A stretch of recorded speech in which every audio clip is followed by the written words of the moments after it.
Acidity বা gastric সমস্যার জন্য আমাদের হোমিওপ্যাথিক অনেক মেডিসিন ইউজ করতে পারি আমরা। যে হোমিওপ্যাথিক মেডিসিনের মধ্যে আমরা সাধারণত 5টা মেডিসিনের নাম আমি এখন বলবো, যারা আমরা বেশি ইউজ করতে পারি খুব ফ্রিকুয়েন্টলি। তার মধ্যে একটা হলো কার্বোভেস। এর মূল লক্ষণ কী থাকে? পেট একদম ফেঁপে যাবে এবং মনে হবে যে পেটে বাতাস জমে আছে। বিশেষ করে উপর পেটের অংশটা এটা বেশি হবে এবং আমাদের যে বলি ঢেকুর ওঠে, অনেকে করে শব্দ করে ঢেকুর করে, সেক্ষেত্রে আমরা এই কার্বোভেসটা ইউজ করতে পারি। এছাড়া আমরা নাক্স ভোম দিতে পারি। নাক্স ভোমের মূল লক্ষণটা কী হতে পারে? অতিরিক্ত মশলাযুক্ত খাওয়া বা দীর্ঘদিন রাতে ঘুমায় না, তারপরে আস্তে আস্তে তাদের সমস্যা তৈরি হয়। ফাস্টফুড খেয়ে, চা কফি এগুলো যখন খেয়ে অ্যাসিডিটি হয়, তখন এই নাক্স ভোম কাজ করতে পারে। সাধারণত কীরকম লক্ষণ আসে? সে আমাদের পেট অস্বস্তি বোধ হবে, বুক জ্বালাপোড়া করবে, সেই সাথে বাথরুম কষা হয়ে যাবে এবং মল ত্যাগ করতে খুব কষ্ট হবে, মল হইলেও ক্লিয়ার হবে না। সেক্ষেত্রে আমরা নাক্স ভোম ইউজ করতে পারি। এরপর আমরা আসলে লাইকোপোডিয়াম। লাইকোপোডিয়াম সাধারণত দেখবেন যে আমাদের অনেক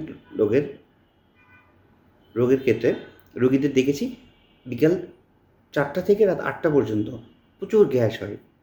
এরকম একটা পিকুলিয়ার সিমটম থাকলে এবং পেটের নিচের অংশে বেশি গ্যাস জমে থাকে, গরম খাবার সে মানে পান করার সঙ্গে সঙ্গে সে একটু আরাম বোধ করে, অর্থাৎ যখন গ্যাস হয় একটু গরম পানি খেলে আরাম বোধ করে।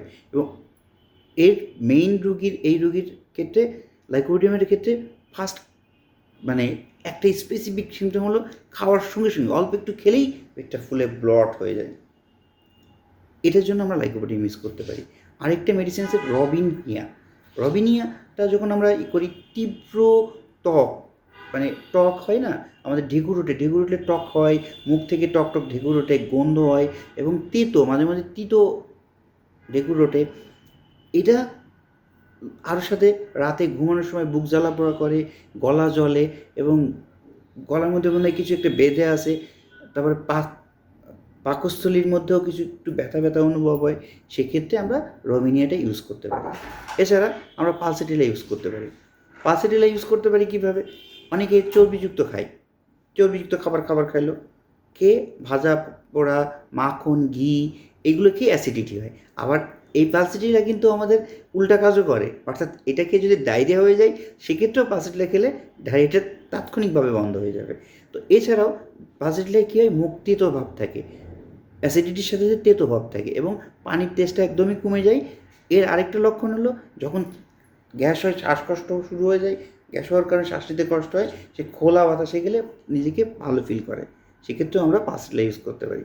কিন্তু আমি যে এই 5টা মেডিসিনের নাম বললাম, কার্বোভেজ, নাক্সভোম, লাইকোপোডিয়াম, রবিনিয়া বা পালসেটিলা, এই 5টা মেডিসিন আমার এই সিমটম শুনে আপনি খাবেন, এটা ঠিক না। এমার্জেন্সি প্রয়োজনে খেতে পারেন, বাট অবশ্যই চেষ্টা করবেন একজন রেজিস্টার্ড চিকিৎসকের সহায়তা নিয়ে আপনি এই মেডিসিনগুলো নিজে খাবেন।